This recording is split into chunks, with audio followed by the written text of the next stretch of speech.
মুহতারাম হাজিরিন, হযরত ইব্রাহিম আলাইহিস সালামকে আগুনে নিক্ষেপ করা হবে, কেরেং ঘুরছে।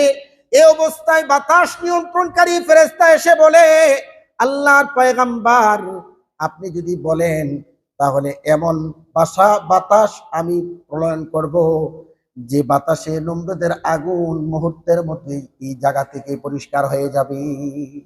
হযরত ইব্রাহিম আলাইহিস সালাম বলেন, প্রয়োজন নাই। আল্লাহু আকবার বলেন না।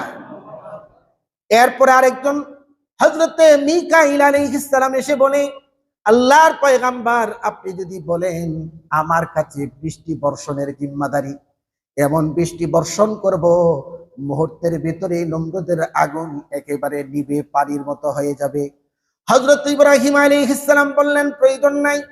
স্বয়ং জিবরাইল আলাইহিস সালাম এসে বলে, আল্লাহর পয়গম্বর, আপনি যদি অনুমতি দেন, আমার 600 পাখা আছে, 2টা পাখা দিয়া বাড়ি দিয়া নমরুদের আগুনকে এখান থেকে অনেক দূরে নিক্ষেপ করব।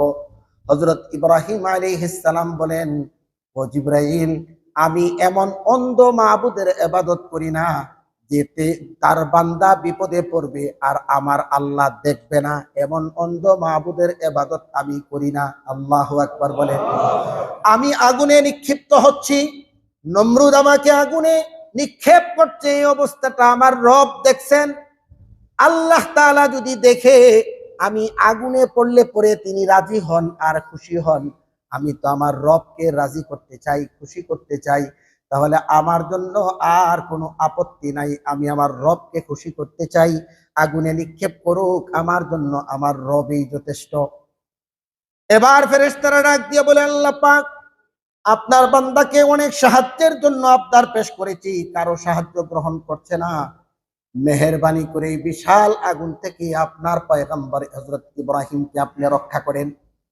আল্লাহ পাক রব্বুল আলামিন বলেন, ও আমার ফেরেশতারা, আমার ইব্রাহিম, আমার খলিল, আমার বন্ধু, আমার সাহায্য ব্যতীত কারো কাছে সাহায্য প্রার্থনা করবে না, আর আমার সাহায্যই আমার বন্ধুর জন্য যথেষ্ট। আল্লাহ তাআলা বললেন, কুলনা ইয়া নারু কুনি বারদাও ওয়া সালামান আলা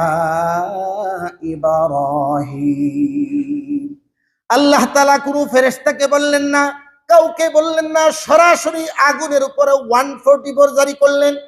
আল্লাহ তাআলা আগুনকে বললেন, আগুন রে, আমার ইব্রাহিমের জন্য শীতল হয়ে যাও, শান্তিদায়ক হয়ে যাও, আমার ইব্রাহিমের বিন্দু মাত্রও যেন তোমার ভিতরে কোনো কষ্টের শিকার না হয়। আল্লাহু আকবার।